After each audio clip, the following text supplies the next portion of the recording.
Parte 1. O vídeo. A câmera observa Simone Velasquez como se fosse uma lente pegajosa, sempre próxima, sempre com brilho. Aos 25 anos, ela vive sob a luz fria de promessas, um apartamento alugado com vista para um canteiro de obras, uma penteadeira com batons em fila, um ring light que nunca se apaga.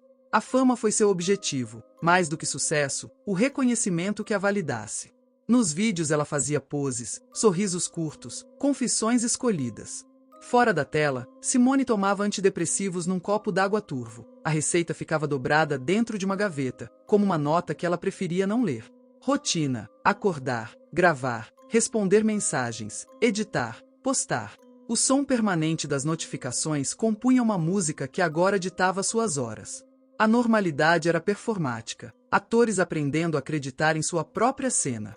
Num desses dias, a normalidade se quebrou com a violência sutil de uma rota comum, uma corrida de aplicativo. Simone registrava tudo, como de costume, porque a base do seu trabalho era intimidade fingida, conversas dentro do carro, perguntas espontâneas. O motorista, Antônio Silva, 45 anos, tinha mãos largas pelo trabalho de anos. O volante para ele era algo ancestral, os bancos, um campus de histórias que não eram suas para contar. Pai, ex-funcionário de fábrica, a rotina de Antônio era o oposto da performatividade. Silêncio, contas, visitas raras à casa da mãe. O carro se moveu como tantos outros. O diálogo começou banal. Trânsito, chuva miúda, um programa de rádio qualquer. Simone gravava como sempre. A câmera frontal não deixava muito espaço para distância. Havia, naquela tarde, um tom mais impaciente nela, a necessidade de um conteúdo que explodisse. No banco de trás, a cidade refletia como um mosaico cortado. O que aconteceu a seguir tem o ritmo nervoso de uma faísca. No meio de uma frase, numa risada forçada, foi quando uma expressão de desconforto muda o semblante de Simone, e ela assustada faz uma acusação, levanta a voz, aponta. Ela afirma, olhando para a câmera, que o motorista tentou apalpar suas pernas dentro do carro. As palavras caem como uma lâmina polida, prontas para cortar reputações. Não houve tempo para mais nada. O vídeo termina com Simone saindo do carro, olhos úmidos. O conteúdo foi perfeito para o algoritmo, curto, inflamável. Em poucas horas, o vídeo explodiu. Milhares, depois milhões de visualizações, caras conhecidas repostando, canais de fofoca citando. Simone passou das sombras para a rua iluminada. Programas a convidaram, podcasts queriam o caso contado em seus programas. Do outro lado, a vida de Antônio desintegrava-se em silêncio ensurdecedor. A notícia chegou primeiro através de um comentário venenoso. Foi você que passou a mão na Simone Velasquez ontem. Depois vieram prints, áudios fora de contexto e, logo, uma enxurrada de acusações anônimas. O nome dele circulou em postagens, entre as que se alimentavam do pior. Sem confirmar, sem ouvir, a massa condenou. As mensagens que antes pediam corridas passaram a ser ameaças. O telefone tocava sem parar. O rosto de Antônio, outrora invisível em milhares de rotas, tornou-se figura pública, uma imagem recortada com olhares de pena e ódio. A polícia foi acionada. Um inquérito administrativo, depois uma investigação pública, alimentada por testemunhos digitais e pela pressão da opinião. Simone dava entrevistas e a narrativa era simples e perfeita. Ela, jovem em ascensão, enfrentando o abuso. O Estado reagiu ao ruído. Antônio foi solicitado a depor. Não havia sido preso, mas o processo manchou qualquer possibilidade de trabalho decente. A empresa de aplicativos suspendeu sua conta. A fábrica que ainda o sondava para um trabalho temporário recuou quando soube do estardalhaço. Nada de provas. O peso do julgamento público já fora suficiente. A família de Antônio ruiu em pequenas fissuras. Primeiro a mãe, que evitava o telefone por medo do que escutaria. Depois a esposa, que não suportou os olhares no trabalho, as conversas nos portões, a presença constante de estranhos na frente de casa. Ela foi embora com a filha, apenas uma mala leve e lágrimas secas. Os vizinhos passaram a evitá-lo no elevador. A escola da filha recebeu mensagens anônimas. O inferno para Antônio não veio em um único ato de violência. Foi um trajeto contínuo de cortes repetidos, a luz apagando devagar. Ele passou noites acordado, com atenção fixa numa timeline que sempre retornava a mesma imagem. Simone saindo do carro, a legenda, o play eterno. E havia outra violência, a espetacularização. Grupos criaram threads dedicadas a discutir o caso, sussurros em lives e teorias conspiratórias, clever marketing, encenação, tem mais no porão da história. A culpa coletiva transformava-se, numa lógica perversa, em espetáculo de entretenimento. Simone, por sua vez, surfava a maré. Seguidores multiplicavam-se, convites chegavam, patrocínios pipocavam. Mas a fama era Cassandra, dava presentes com uma mão e arrancava algo com a outra. Ela dormia mal, lembrando do motorista do carro, tomava pastilhas para acalmar o estômago, fingia convicção nas câmeras. À noite, a luz do ring light brilhava como um sol frio que queimava a pele e deixava cicatrizes invisíveis. Antônio tentou resistir pelo caminho que lhe restava, falar. Mandou mensagens privadas, tentou acionar a justiça para que investigassem antes de condenar. As respostas foram automáticas ou silenciosas. Em todo lugar, a voz dele era abafada por coro virulento.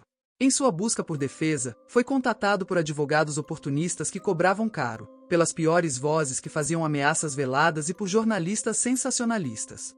Em casa, as contas se acumulavam. O cartão de crédito foi estourado. Fisicamente, ainda estava inteiro. Psicologicamente, era outro homem. Olhos densos, noites longas, barba por fazer, riso que se encolheu. Um incidente mudou o curso. Um grupo de seguidores mais fanáticos organizou-se para ir ao bairro onde ele morava. Queriam consciência coletiva, diziam. Bateram à porta. Gritaram do lado de fora. Pintaram palavras nas paredes. A namorada de um dos filhos do vizinho reconheceu na rua e gravou um vídeo acusador. A esposa, ofendida pela permanência do escândalo, levou de vez a criança para outro estado. Para Antônio restou apenas o silêncio que agora fazia mais barulho do que qualquer protesto. Numa noite sem chuva, com o apartamento mal iluminado, ele sentou-se na cozinha com a cabeça nas mãos. O som dos notificadores era um tambor distante. No lixeiro havia boletos e cobranças. O espelho do corredor devolvia a imagem de um homem que já não se reconhecia.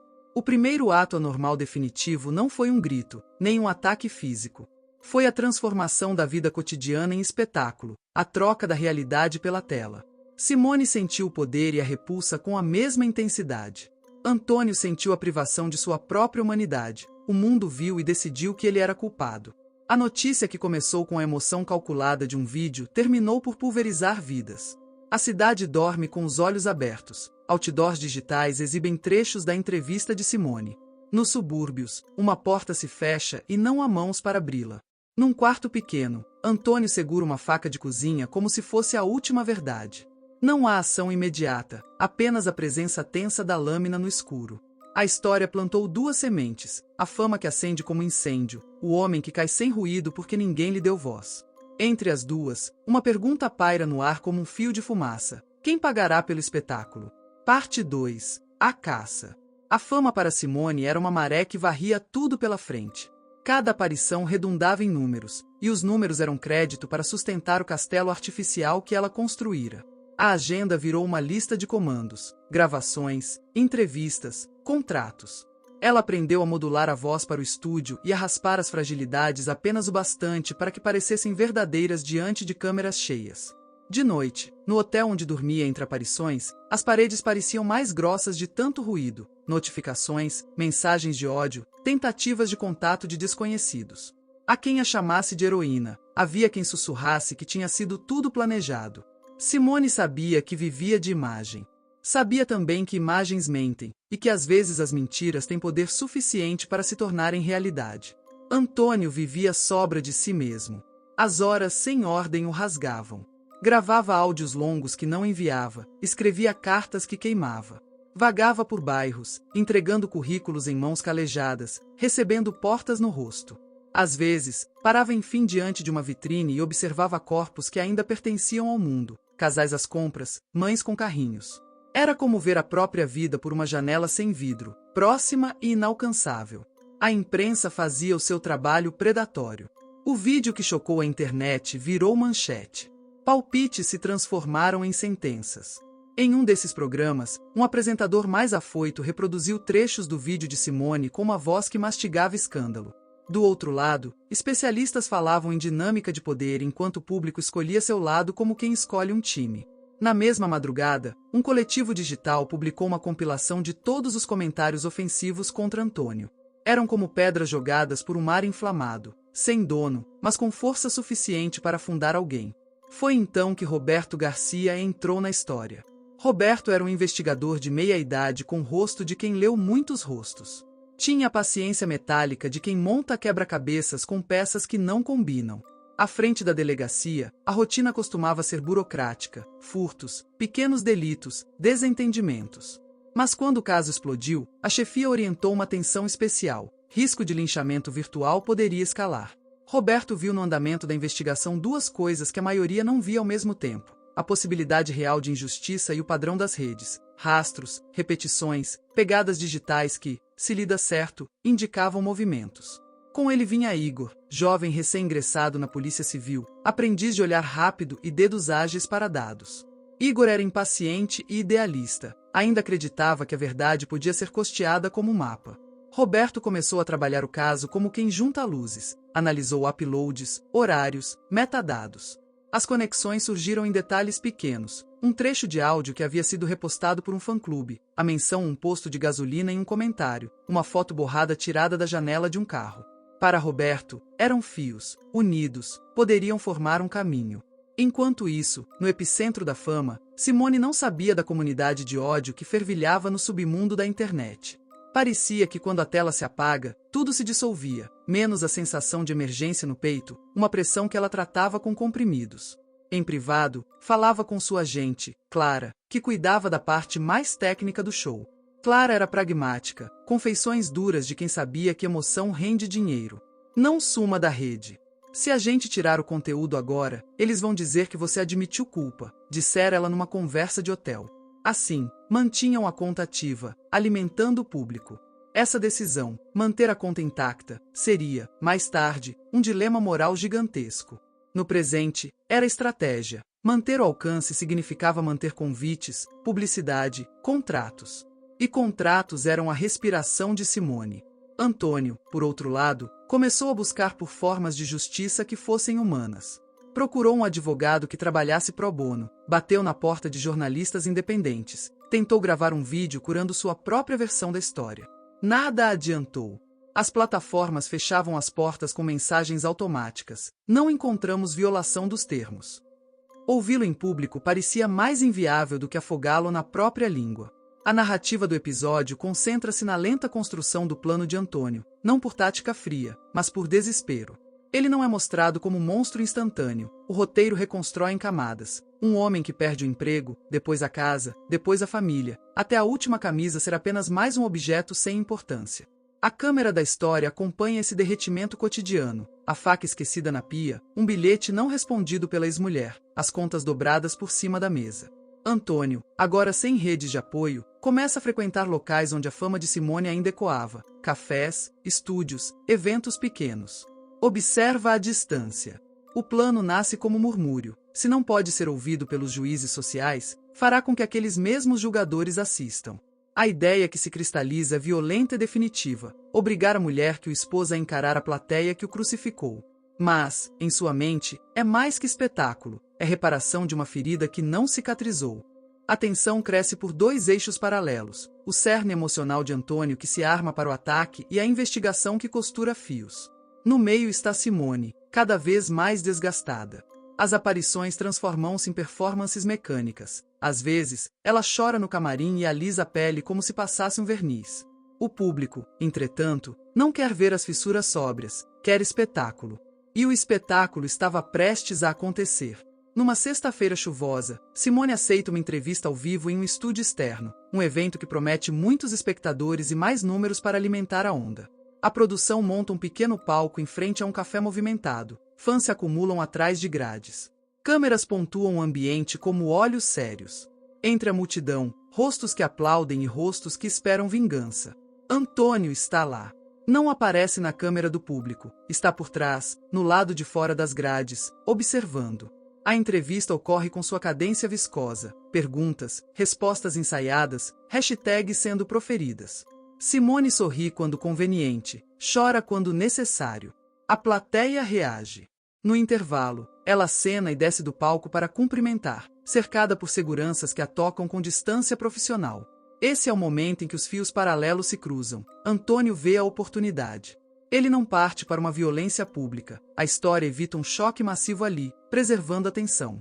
Em vez disso, acompanha os movimentos dela, observa a janela de vulnerabilidade que surge quando Simone, por breves segundos, se afasta dos holofotes e se aproxima de um carro de apoio.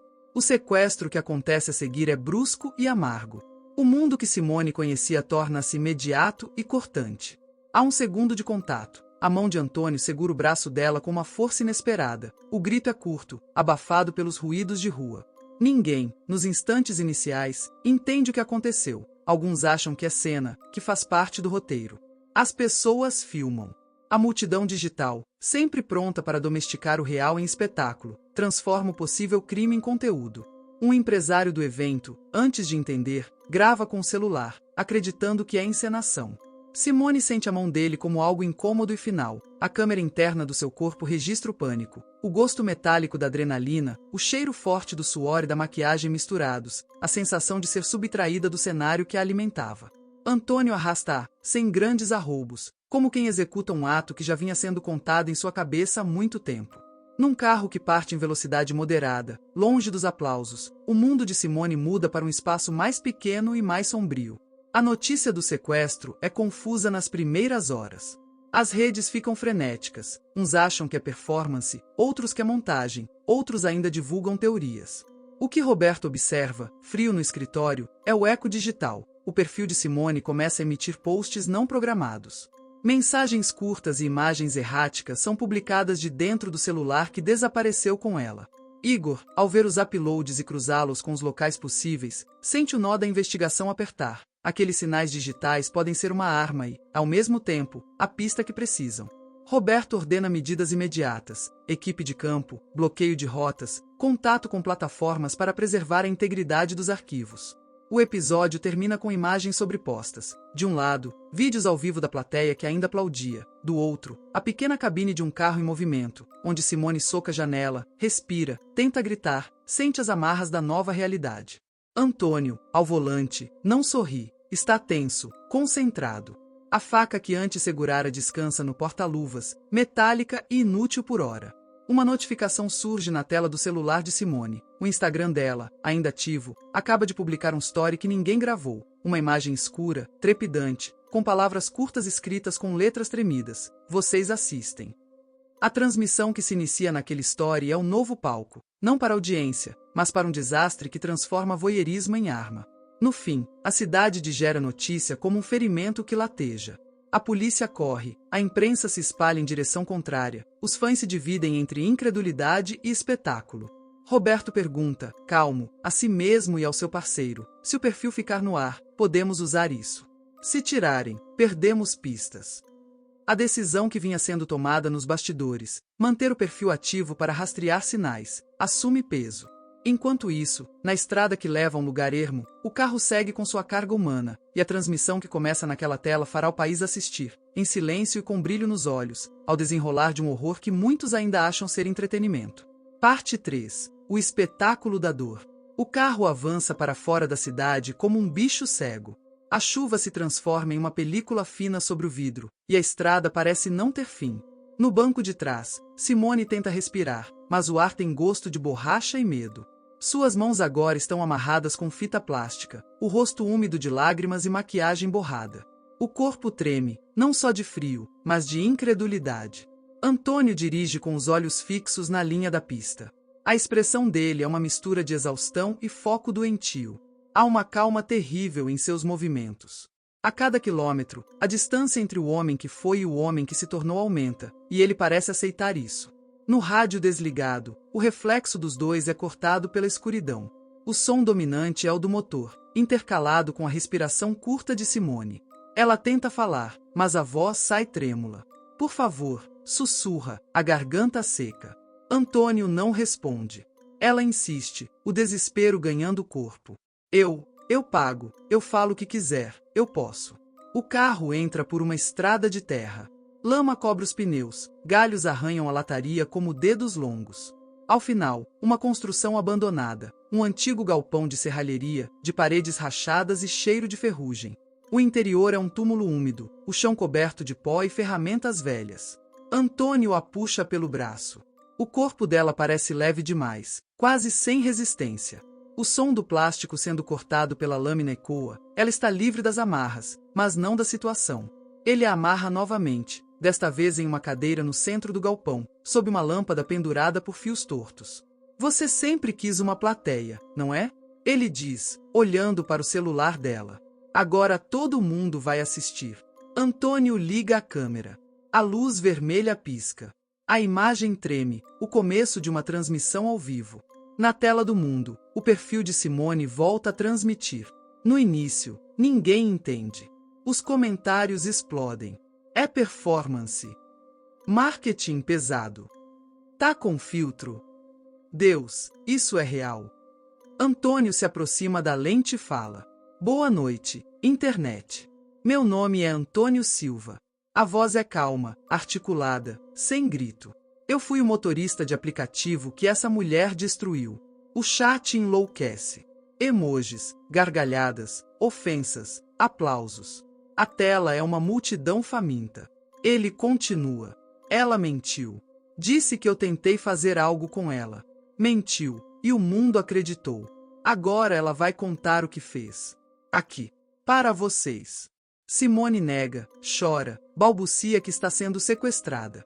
Mas o público, viciado em espetáculo, hesita entre acreditar e duvidar. Há quem escreva isso é arte, há quem diga liguem para a polícia. O caos digital transforma o horror real em entretenimento. Enquanto isso, na delegacia, o investigador Roberto Garcia observa a transmissão com olhos fixos. Ao lado dele, Igor digita freneticamente, rastreando a origem do sinal. Localização instável, diz Igor. Parece vir de uma área rural, mas o sinal está pulando entre torres. Ele tá se movendo. Ele sabe que a gente tá procurando, responde Roberto. E quer que a gente assista. Simone grita de novo, mas a voz dela é engolida pelo eco do galpão. Antônio aproxima o celular, enquadrando o rosto dela, lágrimas, batom borrado, os olhos arregalados. Você mentiu, Simone, ele diz, sem elevar o tom. Por quê? Ela nega. E então ele a obriga a olhar para o próprio reflexo num espelho sujo pendurado atrás da câmera. Olha para você. É essa mulher que o país protegeu? A voz dele treme, mas não de pena. Você matou a minha vida. Ele pega um balde de água de chuva e derrama lentamente sobre a cabeça dela. A água fria escorre, e ela se contorce de frio e medo. O público assiste. A live alcança centenas de milhares de pessoas em minutos. Nos bastidores digitais, marcas se apressam em apagar parcerias. Influenciadores comentam com frases de indignação performática. Hashtags surgem em segundos. Várias hashtags explodem. Hashtag Força Simone. Hashtag Justiça por Antônio. Hashtag É Verdade ou Ficção. O mundo inteiro assiste, e ninguém desliga. Enquanto a tortura se desenvolve em níveis psicológicos, humilhação, exposição, Antônio grava cada palavra. Ele força Simone a reler manchetes antigas. Corajosa influencer expõe tentativa de abuso. Simone Velasquez dá exemplo de resistência feminina. Ela lê entre soluços. A voz falha. Ele joga as folhas no chão. Tudo isso era mentira? Ele pergunta. Eu só queria. Ela tenta falar, mas o som morre. Queria o quê? Fama? Dinheiro? Ele se aproxima, o rosto a centímetros do dela. Diga.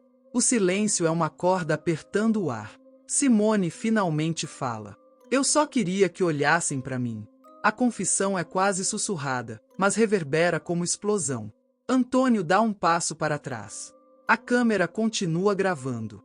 Lá fora, Roberto recebe informação de que o sinal foi detectado. Região industrial abandonada, margem da rodovia 408.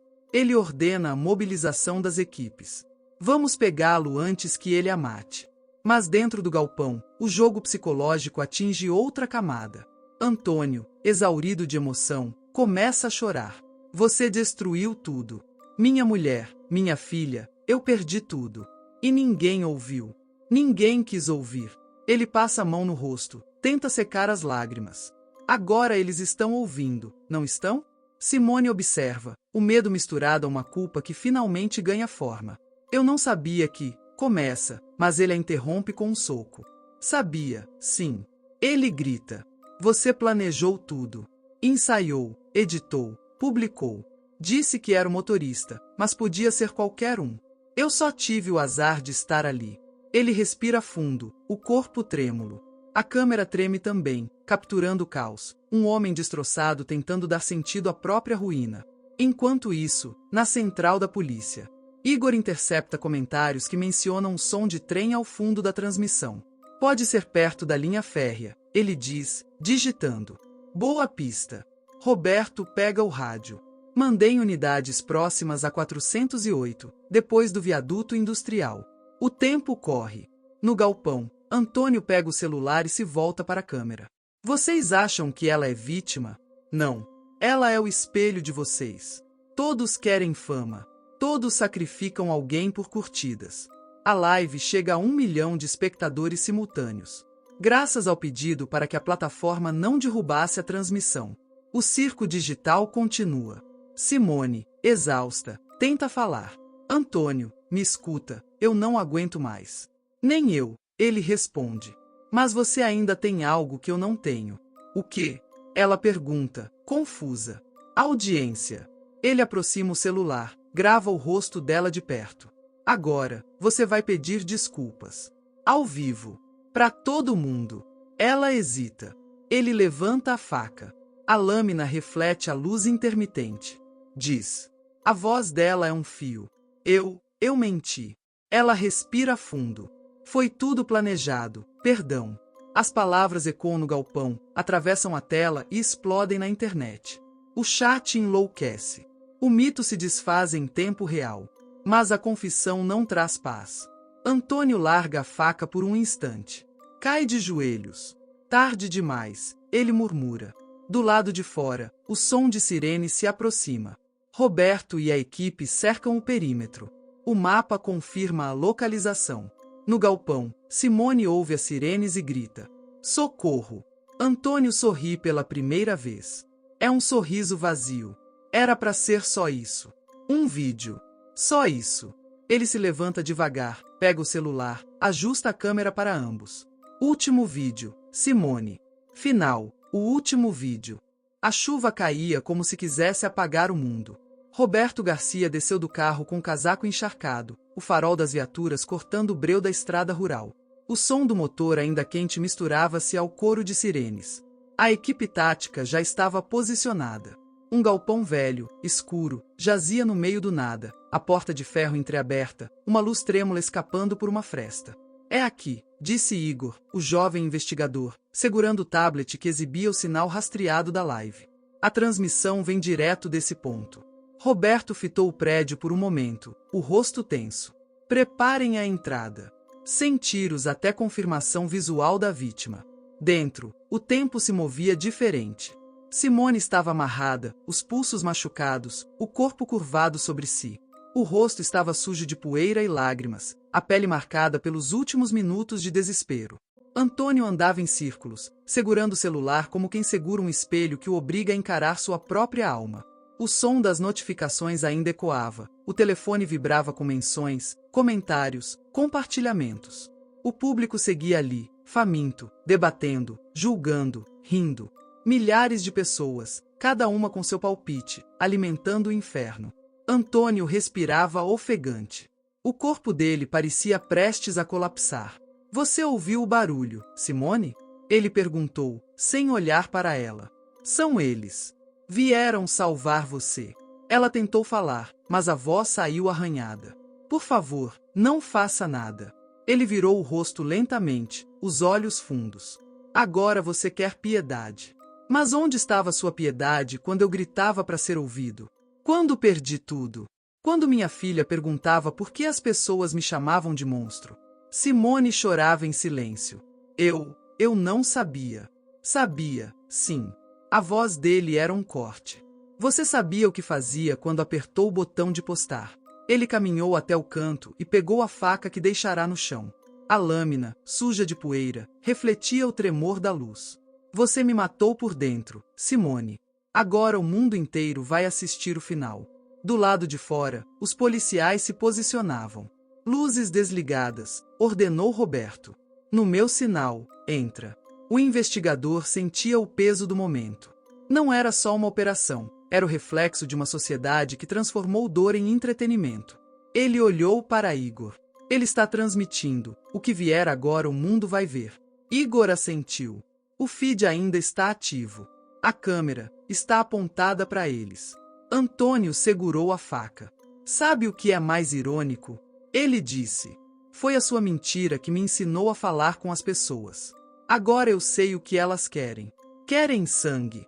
Querem a emoção de ver alguém sofrer. E hoje, vão ver os dois. Ele girou o celular, enquadrando o próprio rosto. Vocês que estão assistindo, falou olhando direto para a câmera. Isso é o que acontece quando vocês confundem fama com verdade. Simone gritou. Para! Pelo amor de Deus! Antônio se moveu rápido. A câmera caiu no chão, girando, mostrando apenas flashes. O chão sujo, os pés dele se aproximando, o som de luta, de corpos se debatendo. Gritos. Do lado de fora, Roberto ouviu o som abafado e não esperou mais. Entra. A porta foi arrombada. O eco do ferro cortou o ar. Os policiais invadiram com armas em punho. O feixe das lanternas rasgou a escuridão. O primeiro a ser visto foi Antônio, ajoelhado, o peito arfando. No chão, a cadeira tombada com Simone amarrada, o vestido rasgado, o sangue manchando a frente do vestido. Larga a arma! Gritou Roberto. Antônio levantou a faca, ainda pingando. Ela confessou, disse num fio de voz.